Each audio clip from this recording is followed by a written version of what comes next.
People often think the Middle Ages were a time of total ignorance. They picture mud, superstition, and people who could not read or write. That picture is not quite right. It is true that most people were illiterate. A farmer did not need to read to plow a field. A soldier did not need to write to fight a battle, but that does not mean learning was dead. It was just different. It was concentrated in specific places for specific people. So, who went to school? It was mostly boys, and not just any boys. Education was a path to a certain kind of life, usually a life in the church. If a family had several sons, they might give one to the church. This was called an oblate. He would go to a monastery as a young child, sometimes as young as 7. He would grow up there, learn there, and probably die there. His education was meant to make him a good monk. Nobles might also send their sons for some education. A lord who could read a contract or a letter had an advantage, but for many nobles, learning to fight and manage an estate was more important. Their education was often practical, focused on horsemanship and weapons. Reading was a bonus, not a requirement. The real centers of learning for much of the early Middle Ages were monasteries. Imagine a stone building, often in a quiet, remote place. Inside, life was structured around prayer and work. Part of that work was learning. Monks needed to read the Bible and other religious texts. They needed to copy manuscripts by hand to preserve them. This happened in a room called a scriptorium. It was a slow, careful job. This act of copying was itself a form of education. You had to understand the words to write them correctly. The monastery school, therefore, was first for the monks themselves and for the young boys who would become monks. As towns and cities grew, another type of school appeared. This was the cathedral school. It was attached to the main church, the cathedral, in a city. A bishop would be in charge. These schools were a bit more open to the world than the monasteries. They were in busy towns, not isolated valleys. They started to attract students who were not necessarily planning to become monks. They might want to become priests who served a town church, or clerks who could work for the bishop or a local lord. These cathedral schools became intellectual hubs. They were the seeds from which universities would later grow. Later in the period, other small schools started to pop up. Some were chantry schools, paid for by a wealthy person's will to have priests pray for their soul. Those priests often taught local boys as a side job. In larger towns, merchants began to see the value of literacy. They needed to keep accounts and write business letters, so small, private schools emerged to teach these practical skills. This was a different kind of education, focused more on business than on God. And what about girls? Their education was much more limited. Most girls learned what they needed to know at home. They learned to run a household, to spin and weave, and to manage a family. If a girl from a noble family received an education, it was usually from a private tutor or in a convent. Nuns were often literate. They read religious texts and sang in the choir. A convent could provide a girl with a solid education, but it was an education for a religious life or for a noblewoman who would need to manage a large household. It was not a path to a public career. So, the world of medieval learning was not a single system. It was a patchwork of different institutions with different goals. There was no public education. Your access to learning depended entirely on who you were. Were you a boy or a girl?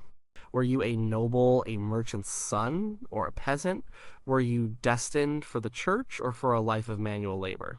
These questions determined everything. The system was designed to keep society running as it was, not to change it. It prepared a small select group of men to become the administrators, thinkers, and spiritual guides of their world. For everyone else, life was the only school they would ever know.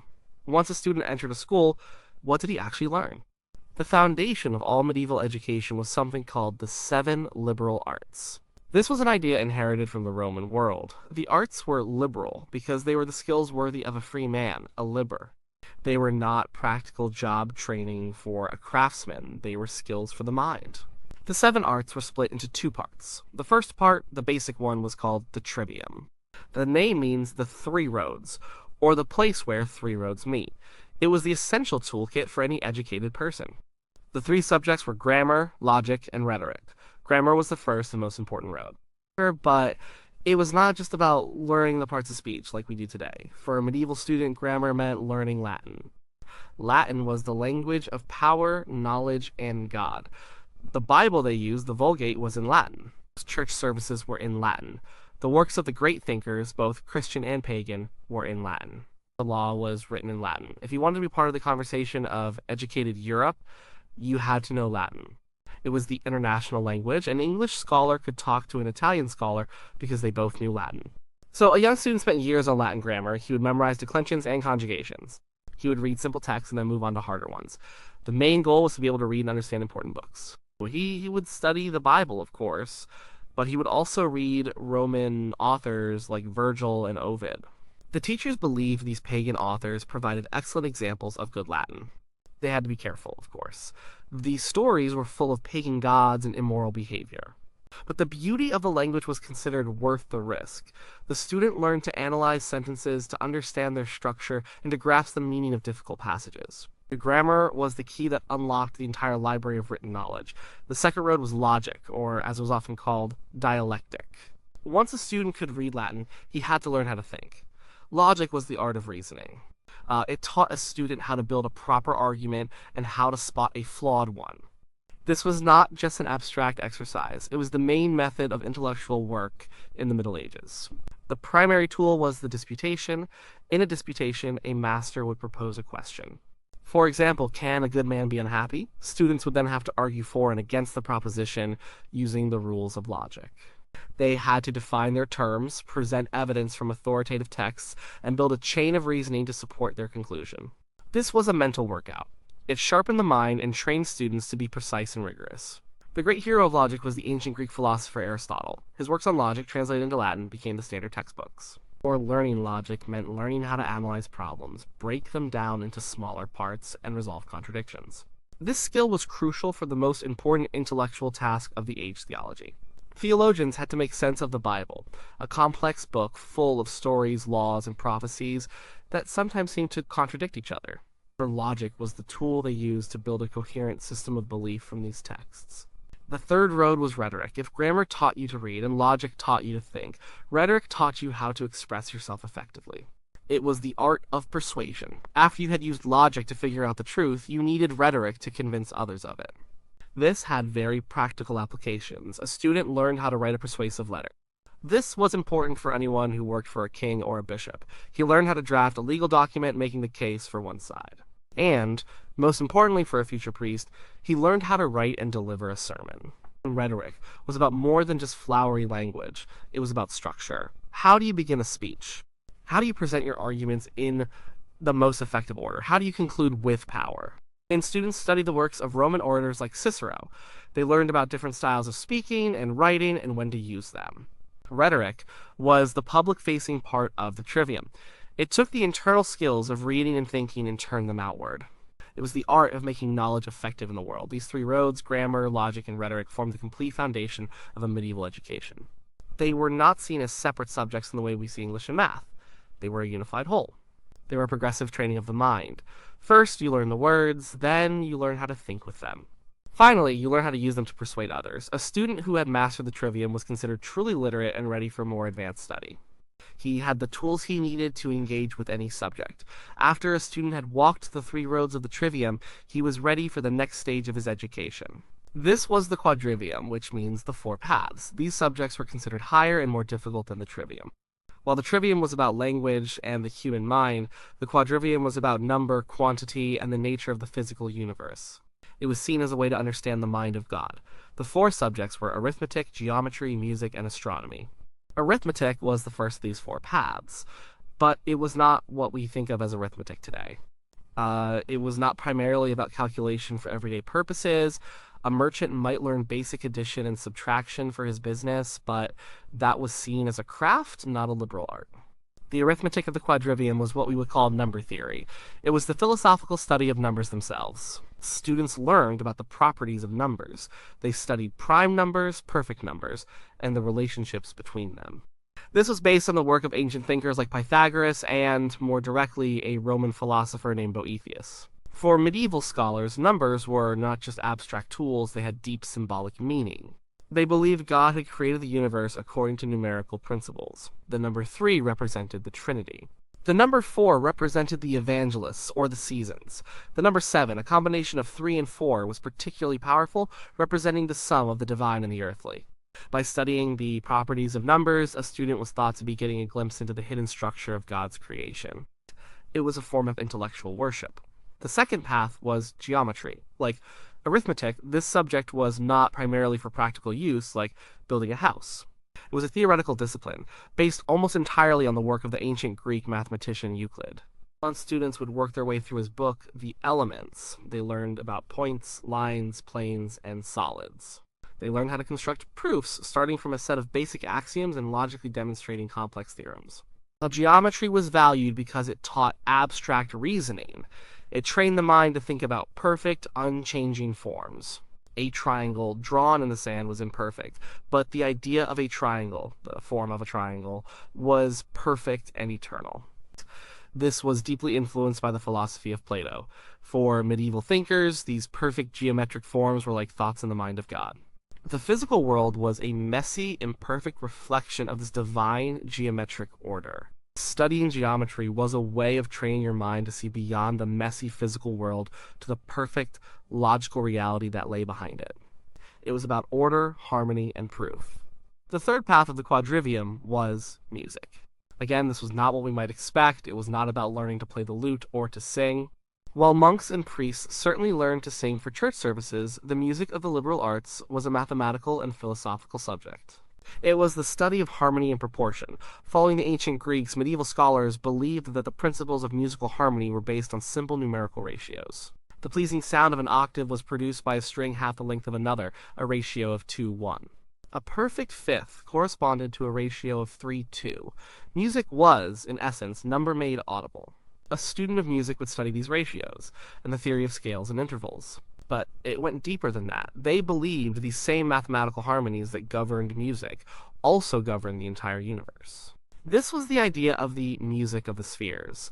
They thought the planets, as they moved in their orbits, produced a kind of silent celestial harmony. The human soul, too, was believed to be ordered by these same principles of harmony. Studying music was a way of understanding the beautiful mathematical order that connected humanity, the earth, and the heavens. The final path was astronomy.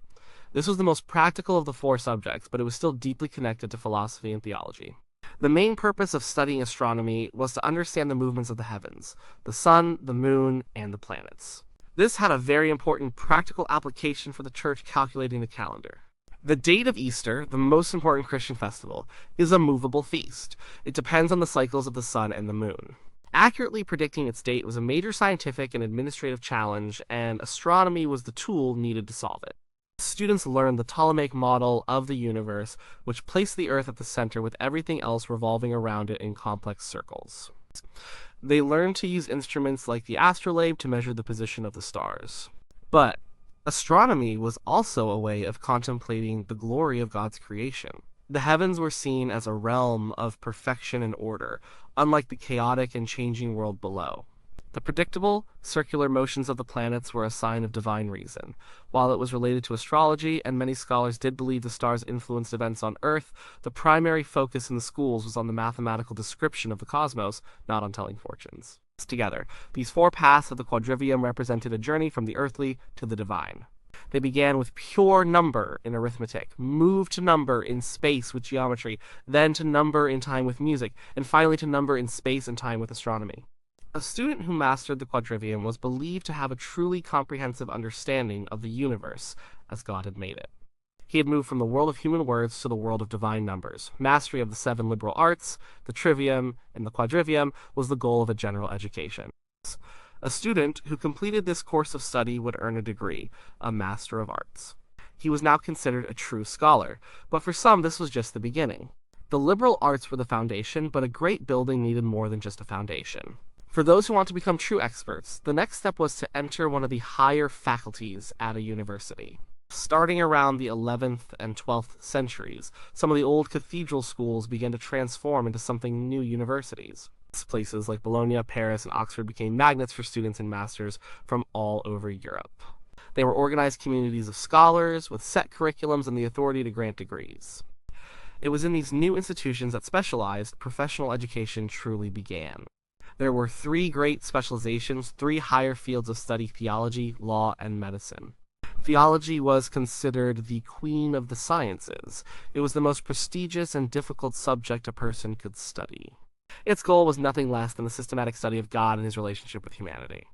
It was not about simple faith or personal devotion. It was a rigorous intellectual discipline that required a complete mastery of the liberal arts, especially logic. A student of theology would spend years doing one main thing: reading and commenting on texts. The central text, of course, was the Bible, but he would also study the writings of the early church fathers, like St. Augustine. The main teaching method was the lecture, where a master would read a passage from a sacred text and then provide a detailed explanation, or gloss. He would explain difficult words, point out connections to other passages, and resolve apparent contradictions. The ultimate tool for this was the scholastic method. Using the principles of logic they had learned in the Trivium, theologians would pose a question, list all the arguments for and against it from various authorities, and then try to synthesize them into a single logical conclusion. A famous textbook was the Sentences by Peter Lombard, which collected opinions from the Church Fathers on hundreds of theological questions. Later, the works of Thomas Aquinas, like the Summa Theologica, became the ultimate expression of this logical, systematic approach to faith. Becoming a doctor of theology was a long and arduous journey, often taking more than a decade of study after completing the arts degree. The second great specialization was law. As European society grew more complex, there was a huge demand for people with legal training. Kings and popes needed experts to help them govern, write laws, and settle disputes. The study of law was split into two main branches, canon law and civil law. Canon law was the law of the church. The church was a massive international organization. It had its own courts, its own financial system, and its own rules governing everything from the sacraments to the inheritance of property. Canon lawyers were the experts who knew and interpreted this vast body of regulations. They worked for bishops, abbots, and the Pope himself. Their work was essential for maintaining the order and power of the church. Civil law was the law of secular rulers, like kings and emperors. The Great Revival in the study of civil law began in Bologna, Italy, with a rediscovery of the Corpus Juris Civilis, a massive collection of Roman laws compiled under the Emperor Justinian. This was a sophisticated legal system that provided a framework for contracts, property rights, and criminal justice. Rulers found it incredibly useful for strengthening their own authority and creating a more stable, organized kingdom. A university-trained lawyer was a powerful figure. He could help a king centralize power, increase his tax revenue, and win arguments with rebellious nobles or the church. The third and least prestigious of the higher faculties was medicine. Medieval medical education was not very practical by our standards. It was almost entirely a book-based discipline. The main authorities were ancient Greek writers like Hippocrates and Galen, whose works had been preserved and translated by Arabic scholars.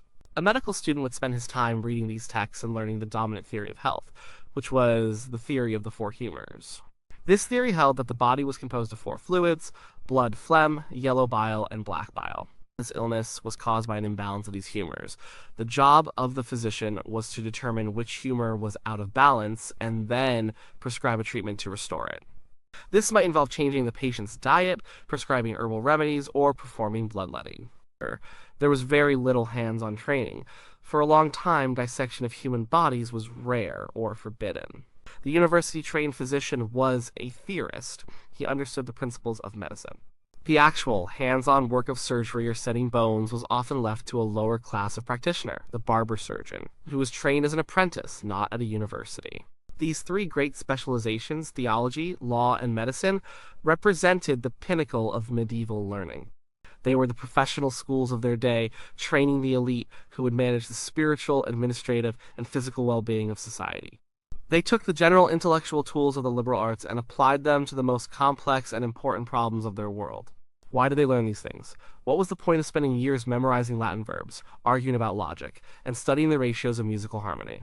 The purpose of medieval education was very different from our own. We often think of education as a way to get a good job, to improve our social standing, or to achieve personal fulfillment.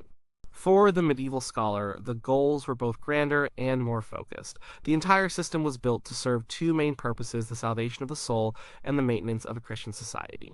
The first and most important goal was religious. Education was a path to God. The world was seen as God's creation, a book filled with signs of its creator. By studying grammar, you could better understand the Holy Scripture. By studying logic, you could better understand the rational nature of God's law. By studying arithmetic and astronomy, you could see the beautiful mathematical order of the universe that God had designed. Every subject, in its own way, pointed back to the divine. The ultimate purpose of knowledge was not to make you wealthy or famous, but to make you a better Christian. It was to help you understand your place in God's plan and to guide you toward eternal life. This is why theology was the queen of the sciences. All other forms of knowledge were seen as her handmaidens, useful tools that ultimately served the study of God. The second major purpose was social and political. Medieval society needed a small class of literate, highly trained administrators to function. The church needed priests who could read the liturgy, bishops who could manage dioceses, and canon lawyers who could interpret its laws. The kings and lords needed clerks who could write charters, keep records, and handle diplomatic correspondence. They needed civil lawyers who could help them create a more orderly and centralized state. The universities were, in effect, training centers for this administrative elite. And education was a ticket into this world of power and influence. It was how a clever boy from a modest background could rise to become a bishop or a chancellor to a king. This provided a crucial function, creating the infrastructure of governance for both church and state. The curriculum was perfectly designed for this. Latin was the language of administration. Logic was the tool for resolving disputes. Rhetoric was the skill for writing official documents. It was a deeply practical education for the men who would run the world. Looking back, it is also important to see what this education was not. It was not about originality or discovery in the modern sense. The primary goal was not to discover new knowledge, but to preserve, understand, and organize the knowledge that had been inherited from the past. The great authorities were the Bible, the Church Fathers, and the ancient Greek and Roman thinkers like Aristotle and Cicero.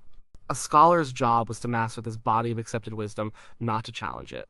The system was designed to create intellectual continuity, not revolution. Certain subjects that we consider essential were almost completely absent. The study of history as a distinct discipline did not really exist. History was seen as a part of theology, a story of God's plan for humanity. Modern languages, the vernacular tongues that people actually spoke every day, were not considered worthy of academic study.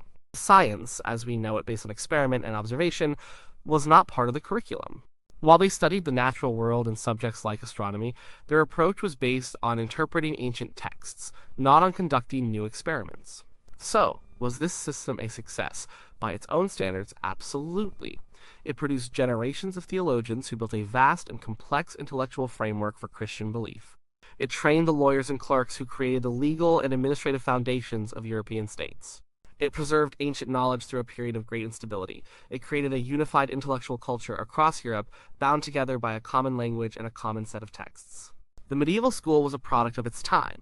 It was exclusive, dogmatic, and focused on the past. Rendering systematic and deeply purposeful was an intellectual system perfectly fitted to the needs of the world it served. A world where the ultimate questions were not about what one could discover, but about how one could best understand the order that was already there.